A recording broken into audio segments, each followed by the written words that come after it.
வணக்கம் நண்பர்களே. இது காலை 6:30 மணி இருக்கும்.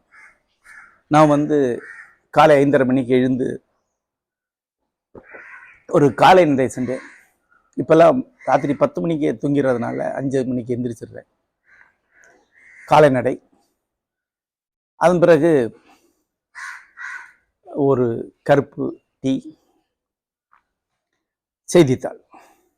எங்கள் வீட்டில் வாங்குறது தினத்தந்தி. தினத்தந்தி வாங்குறது ஒரு காரணம் இருக்கு. முன்னாடி தமிழ் ஹிந்து வாங்கிட்டு இருந்தேன். தமிழ் ஹிந்து தொடங்கும் போது ரொம்ப ஊக்கமாக அதை வாங்கினவர்கள் ஒருவன் நான். அதில் எழுதியிருக்கேன் நிறைய. ஆனால் பின்னாடி அந்த பத்திரிகை ரொம்ப சமரசம் செய்து கொண்டு கிட்டத்தட்ட ஒரு ஜால்ரா பத்திரிகையாக மாறுது. தெற்கிலிருந்து ஒரு குரல், இந்த மாதிரியெல்லாம் மூக்கா அவர்களை புகழ்ந்து ஒரு மலர், இந்த மாதிரி ஒரு பத்திரிகை வெளிப்படையாக ஜால்ரா போட ஆரம்பிக்கிறது அதனுடைய கௌரவத்துக்கு ரொம்ப ஊறு விளைவிக்குது. அதை நம்ப முடியாது. ஏன்னா நான் காசு கொடுக்குறேன், அப்போ எனக்கு நேர்மையான செய்தி தர வேண்டிய உன் பொறுப்பு. என் காசை வாங்கிட்டு இத்தனை பேர் எனக்கு இருக்கிறாங்கன்னு காட்டி வேற இடத்துல நீ பேரம் பேசி காசு வாங்கிறாங்களா? நீ என்னை ஏமாத்துற. அப்படி ஒரு பத்திரிகை நம்ம ஆதரிக்கக்கூடாது. இப்போ அந்த பத்திரிகை நிறுத்தி பல ஆண்டுகள் ஆகிறது. அந்த பத்திரிகை வருதுங்கிற தேகோல் அங்கங்கே கேள்விப்படுறேனே ஒழிய அதை பற்றி எது அக்கறை எனக்கு கிடையாது. நிறுத்தினோடனே தினமணி கொஞ்ச நாள் வாங்கினேன். என்னுடைய பாரதிய ஜனதா சார்பு ஒரு 4-5 இதழிலே தெரிஞ்சிருச்சு. தினமணியை நிறுத்திட்டேன், வாங்குறதில்லை. தினமலர் உங்களுக்கே தெரியும், அது ஒரு பத்திரிகையே கிடையாது. அது ஒரு துண்டு பிரசுரம் தான். இந்த முச்சந்தியில் கொடுக்கக்கூடிய துண்டு பிரசுரம் தான். ஒரு பத்திரிகை தலைப்பு செய்தியை ஐயையோ அடாடான்னு கொடுக்கணும்னா அது என்ன பத்திரிகை?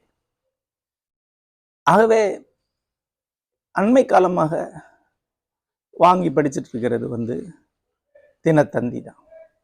தினத்தந்தி முன்னாடி நடிகைகளின் படங்களை அட்டையில் போடுறது, நடிகை சாமி கும்பிட்டாருங்கிற மாதிரியான செய்திகளை வெளியிடுவதெல்லாம் ஒரு பத்திரிகை. ஜெயகாந்தன் இந்த பத்திரிகையை பாமரர்களால் பாமரர்களுக்கு நடத்தப்படும் பாமர பத்திரிகை என்று விமர்சனம் செய்திருக்கிற ஒரு காலத்தில். ஆனால் சிவந்தி ஆதித்தன் அவர்கள் பொறுப்பில் வந்த பிறகு அந்த பத்திரிகையை எளிமையான ஆனால் தரமான ஒரு பத்திரிகையாக தான் வருதுன்னு என்னுடைய எண்ணம்.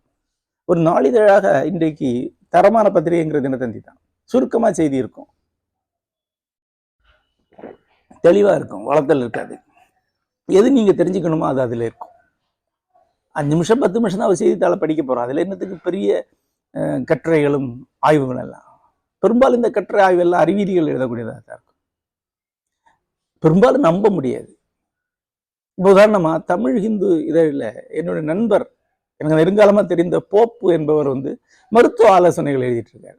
அவருக்கு மருத்துவத்துக்கு ஒரு சம்மந்தம் கிடையாது. அவர் எந்த இடத்துல மருத்துவ முறையாக படித்தவர் கிடையாது. அவருக்கு தோன்றத மருத்துவமாக எழுதுறாரு. என்ன காரணம்னா அந்த பத்திரிகையில் வேலை பார்த்தவங்களுக்கு அவரை தெரியும், அவ்வளோதான். தனிப்பட்ட முறையில் அறிமுகம் உண்டு. ஆக நீ எழுதுறானே சொல்ல இவர் எழுதுறாரு. எப்படி சாப்பிடணும், எப்படி படுக்கணும், தூங்கணும்னு எழுதுறாரு. நான் ஒரு முறை அவர்கிட்ட கேட்டேன், உங்களுக்கு மருத்துவம் பற்றி என்ன தெரியும்? தெரிஞ்சா அவருடைய நெருக்கமான சிலருக்கு உடம்பு சரியில்லா இருக்கு, இவர் கவனிச்சுட்டு இருக்காரு. அந்த அனுபவத்திலேருந்து மருத்துவ ஆலோசனை குறிப்பில் எழுதுறாரு. இந்த மாதிரி தான் நாளிதழ்கள் இருக்கு. இந்த சூழல்ல தினத்தந்தி என்பது ஒரு கௌரவமான நம்ப தகுந்த பத்திரிகை. ஆகவே இதை படிக்கிறேன். நண்பர்களே, நான் செய்தி இதழ்களை படிக்க ஆரம்பிக்கிறது என்பது எப்போன்னு யோசித்து பார்க்குறேன். இப்போ பின்னால் திரும்பி பார்த்தா என்னுடைய அப்பா தினமணி வாசிப்பார். அவர் ஏஎம் சிவராமனுடைய நெருக்கமான ஒரு வாசகர். நிறைய கடிதங்கள் ஏஎம் சிவராமனுக்கு எழுதிட்டே இருப்பார். சிவராமனை ஒரு கடிதங்களை எழுதியிருக்காருன்னு நினைக்கிறேன். எனக்கு அந்த கால தினமணி சுத்தமாக பிடிக்கல. ஏன்னா அதில் ஏஎம் சிவராமன் பக்கமாக எழுதுவார். இன்னும் சொல்ல போனால் ஒரு மாதம்ல அவர் கட்டுரை எழுதுவார். செய்தி ஆய்வு கட்டுரை தான். ஆனால் கட்டுரையுடைய கண்டென்ட்ல தொடர்ச்சி இருக்கும். நான் ஒரு மாதம் முன்பு இந்த கட்டுரையில் சொன்னது போல என்ன மேற்கோள் காட்டிகிட்டே இருப்பார். இப்போ ஒவ்வொருத்தரும் பழைய கட்டுரையில ரெஃபர் பண்ணி தான் படிக்கணும். எங்கள் அப்பா அதெல்லாம் நோட்ஸ் எல்லாம் எடுத்து வச்சு தான் படிப்பார். அவர்கிட்ட ஒரு பெரிய டைரியே இருக்கும், கண்டென்ட் எல்லாம் எழுதி வச்சிருப்பார். அது அந்த காலம் செய்தியை அப்படி ஒரு மாதிரி ஒரு பெரிய விஷயமா வீட்டுக்கு வந்த கடவுளாக நினைச்ச ஒரு காலம். இப்போ அப்படி இல்லை. இன்றைக்கு காலம் வேற மாதிரி. நண்பர்களே, நான் அப்போ எங்கள் வீட்டு பக்கத்தில் இருக்கக்கூடிய ஒரு ஆசாரி ஒருத்தருடைய ஒர்க் ஷாப்பில் போய் தினத்தந்தி படிப்பேன். அப்போ எனக்கு தினத்தந்தி ரொம்ப பிடிக்கும். என்னுடைய நினைவில் 1969 ஆம்ஸ்ட்ராங் நிலவில் இறங்கின செய்தியை நான் நேரடியாக செய்தியில் படித்த நினைவு இருக்கிறது. 1969 வச்சா எனக்கு 7 வயசு, 2ஆம் வகுப்பு படிச்சுட்டு இருக்கேன். இன்னும் சொல்லப்போ நான் அப்போ குமுதம் படிப்பேன். குமுதத்தில் அப்புசாமி சீதாப்பாட்டி காமிக்ஸ் ட்ரைபில் ஒரு பானையை ஒரு பூனை தள்ளி விட்டு அப்புசாமி தலையில் விழுந்து ஆம்ஸ்ட்ராங்குடைய தலைக்கவசம் மாதிரி அது ஆகிற மாதிரி ஒரு கார்ட்டூன் போட்டிருந்தது கூட எனக்கு ஞாபகம் இருக்கு. அந்த பீரியட்ல ரொம்ப தீவிரமாக செய்தித்தாளை படிப்பேன். அந்த காலகட்டத்தில் செய்தித்தாள் மேலே பெரும் மோகம் இருந்தது. ஒவ்வொரு சின்ன சின்ன பார்பர் ஷாப்புகள், வெத்திலவா கடைகள்லாம், டீ கடைகள்லாம் 20 பேர் உட்கார்ந்து செய்தித்தாளை படிக்கிறத பார்க்கலாம். பல பேருக்கு படிக்க தெரியாது. ஆகவே ஒருத்தர் படிப்பார், மற்றவங்க கேட்டுட்டு இருப்பாங்க. நான்லாம் நிறைய பேருக்கு செய்தித்தாளை படித்து காட்டியிருக்கேன். பல முறை படிக்க வேண்டியிருக்கும் செய்தித்தாளை. திரும்ப தினத்தந்தியை படிக்க வேண்டியிருக்கும். பயந்தே நாங்கள் இந்த மாதிரி பெருசில் இருக்கக்கூடிய ஏரியாவை தவிர்த்து ஓடிடும். ஒரு காலத்தில் மக்களுக்கு அவ்வளோ ஆர்வம் இருந்த செய்தியில். குறிப்பாக ஒவ்வொருவருக்கும் அவங்களுக்கான ஏரியா ஆஃப் இன்ட்ரெஸ்ட் உண்டு. விவசாய லோன் கிடைக்குமான்னு போட்டிருக்கானா, பேச்சுப்பாரில் தண்ணி எவ்வளோ போட்டிருக்கு, காமராஜ் என்ன சொன்னார், இந்திரா காந்தி என்ன சொன்னார், இதெல்லாம் தனியாக கேட்டு தெரிஞ்சுக்குவாங்க. அதுக்கு முன்னாடி செய்தித்தாள் கிட்டத்தட்ட பொக்கிஷமாக கருதப்பட்ட ஒரு காலம் இருந்தது. சந்தானம் காங்கிரஸ் தலைவர் தன்னுடைய பயோகிராஃபியை, வாழ்க்கை வரலாறு நினைவலைகள்ங்கிற நூலாக எழுதியிருக்கு. அதில் ஒரு ஈவெண்ட் வருது. அவருடைய தேசிய பிரச்சாரம் எப்படின்னா, திருச்சியில் சுதேசமித்திரனுடைய 1 இதழ்களை வாங்கிடுவார். அப்பெல்லாம் சுதேசமித்திரன் ஒரு நாள் விட்டு ஒரு நாள் வந்துட்டு இருந்தேன்னு நினைக்கிறேன். அதை வாங்கிட்டு ஒரு வாரம் கிராமங்களை சுற்றுப்பயணம் செய்வார். ஒரு கிராமத்துக்குள்ள 2 செய்தித்தாளோட நுழைந்த உடனே அவரை வரவேற்று உட்கார வச்சு, சாவடியில் உபசரித்து உட்கார வச்சு அவருக்கு காஃபி டீ எல்லாம் கொடுப்பாங்க. அதுக்கப்புறம் ஒரு 20 பேர் 30 பேர் 50 பேர் சுற்றி உட்கார்ந்து அவர் படிக்க கேட்பாங்க. அவர் காந்தியோட அறிக்கையை படிக்கிறார், செய்தித்தாளில் இல்லாத விஷயத்தையும் படிக்கிறார், தேசிய பிரச்சாரம் பண்றார். அப்படி பல கிராமங்களை சுற்றி வர்றார்.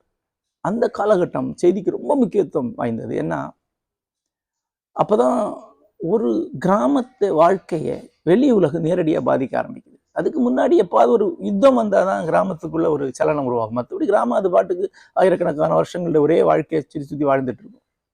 ஆனால் 1914-15 முதல் உலக போர் வரும்போது அந்த போர் செய்திகள் ஒவ்வொன்றும் இந்த கிராமத்தை பாதிக்க ஆரம்பிக்குது. விலைவாசி கூடுது, உள்ளூர்காரங்க வெளியூர்ல போய் போர்ல செத்து போறாங்க, என்னென்னமோ நடக்குது. அப்போ அதுல இருந்து மக்களுக்கு செய்தி மேல பெரிய ஆர்வம் உருவாகுது. உலகத்துல என்ன நடக்குது அது போதும். அது 1915-16 பிறகு தேசிய இயக்கம் சூடு பிடிக்குது. காந்தி 18 போராட்ட களத்துக்கு வரார். தேசிய இயக்கம் மக்கள் இயக்கமா மாறுது. லட்சக்கணக்கான மக்கள் சுதந்திர போராட்டத்தில் ஈடுபடுறாங்க. அப்போ ஜனங்களுக்கு இன்னும் அதிக தீவிரம் உருவாகுது. 1915-20 வாக்குல தான் தமிழ்நாட்டிலையும் கேரளத்தில எல்லாம் இருக்கக்கூடிய நிறைய செய்தித்தாள்கள் தோன்றி இருக்கின்றன. கேரளத்திலே டி.கே. மாதவன், வைக்கம் வீரராகிய டி.கே. மாதவன், அவர் தொடங்கின வைக்கம் போராட்டத்தை ஒட்டி தான் 3 முக்கியமான செய்தித்தாள்கள் அங்கே தொடங்கப்பட்டிருக்கின்றன. மாதர்பூமி, தேசாபிமானி, கலாகௌமுதி அல்லது கௌமுதி. இந்த 3 பத்திரிகைகள் அந்த வைக்கம் போராட்டத்தை ஒட்டி தொடங்கப்பட்டவை. அங்கே இவ்வாறு ஒரு அலை உருவாக்கி தான் மக்கள் செய்திக்குள்ள போறாங்க. இன்றைக்கு அந்த சூழ்நிலை தலைகீழாக மாறிவிட்டது. இன்றைக்குள்ள பிரச்சனை என்பது செய்தி அல்ல, மிகை செய்தி. அன்றைக்கு கம்மியான செய்தி, ஆக கூடுதல் கவனம் தேவைப்பட்டது. இன்றைக்கு மிகை செய்தி. இன்றைக்கு செய்தித்தாள்கள் அவ்வளவு இருக்கின்றன. இதை தவிர இணைய ஊடகம் செய்திகளை 10 நிமிஷத்துக்கு ஒரு முறை கொட்டிகிட்டே இருக்கு. அப்புறம் ஃபேஸ்புக்கில், சமூக ஊடகங்கள்ல தொடர்ந்து நீங்க செய்திகளை விவாதிச்சுக்கிட்டே இருக்காங்க. யூடியூப்ல செய்தி அலசல்கள் நடந்துக்கிட்டே இருக்கு. தொலைக்காட்சியில ஒரு 10-15 சேனல்கள்ல உட்கார்ந்து பேசிக்கிட்டே இருக்காங்க. இவ்வளவு செய்தி மக்களுக்கு எதுக்கு? தமிழ் ஹிந்து தொடங்கும் போது எழுதின முதல் கட்டுரையே இவ்வளவு செய்தி எதுக்குங்கிறதா? செய்தி சார்ந்த ஒரு ஃபில்டரிங் இருக்கணுங்கிறதா? இல்லைன்னா செய்தியால் பிரயோஜனம் கிடையாது. ஒரு பெரிய அருவிக்கு ஒரு சொம்பை வச்சிங்கன்னா அந்த சொம்பு நிரம்பாது. அது மாதிரிதான் இன்றைக்கு ஒரு நாளைக்கு எப்படியோ 2 மணி நேரம் 3 மணி நேரம் செய்தியை கவனிக்கிறாங்க. அதுவும் இதை விட தமிழகத்தை விட கேரளா இன்னும் மனநோயாளி விடுதி மாதிரி ஆயிடுச்சு. 30-40 செய்தி சேனல்கள், ஒவ்வொன்றிலையும் இரவு பகலா விவாதங்கள், ஒவ்வொன்றையும் 4-5 மணி நேரம் பார்க்குறாங்க. பெண்கள் உட்கார்ந்து செய்தித்தாளர்களை பார்க்குறாங்க, செய்திகளை கேட்குறாங்க, செய்திகளை மூழ்கி கிடக்குறாங்க. செய்தினா ஒன்றுமே கிடையாது. அவ்வளோ என்ன செய்தி இருக்கு எல்லாவில்? ஒரு சாதாரண விஷயம்தான். அது மஞ்சுமல் பாய்ஸ்னு ஒரு படத்தை பற்றி நான் ஒரு கருத்து சொல்கிறேன். 4 நாட்கள் இரவு பகலாக அங்குள்ள செய்தி ஊடகங்களை பற்றி வாதிச்சிருக்காங்க. ஏதாவது தேவை இருக்கா? இன்னைக்கு அது யாருக்கா ஞாபகம் இருக்கா? இதுதான் செய்தி. அதாவது இல்லாத செய்தியை உண்டு பண்ணுவது. இதுல போய் ஈடுபடுவது என்பது நேர விரயம், மூளை விரயம். இன்றைக்கு இந்த செய்தி அலையை எப்படி எதிர்கொள்வது? இவ்வளவு செய்தி, அது செய்தியே கிடையாது. நீங்க ஒரு நாள் மட்டும் முன்னாடி உள்ள செய்தி யார்கிட்ட கேட்டு பாருங்க, யாருக்கா ஞாபகம் இருக்கான்னு. இப்போ என் நண்பர் மனுஷபுத்திர வந்து இரவு பகலா செய்தியில் உட்காந்துருக்காரு. அவர்கிட்டயே ஒரு வாரம் முன்னாடி அவர் பேசினது அவருக்கு ஞாபகம் இருக்கான்னு கேட்டு பாருங்க, ஞாபகம் இருக்காது. அப்ப அன்னன்னைக்கு போயிட்டு சருகு உதிர்வது போலதான். அப்ப அவ்வளவு செய்தியில கவனிச்சு என்ன தேவை இருக்கு? இப்ப நான் வந்து 1969 உள்ள செய்தியை இப்ப ஞாபகம் வச்சிருக்கேன். ஆனா முன்னாள் செய்தி எனக்கு ஞாபகம் இல்லை. இந்த சவாலை எதிர்கொள்வது எப்படின்னா, குறைவான செய்தி என்பது. அந்த செம்பு சொன்னேன்ல, அறிவிக்க வைக்க செம்புல மூடி ஒரு சின்ன ஓட்டை போட்டு வைங்க, அது செம்பு நிரம்பும். எவ்வளவு தேவையோ அவ்வளவு மட்டும் செய்தியை ஏற்றுக்கொள்வோம். நிறைய செய்தி தேவையில்லை, ரொம்ப கம்மி செய்தி, கம்மியான செய்தி போதும் நமக்கு.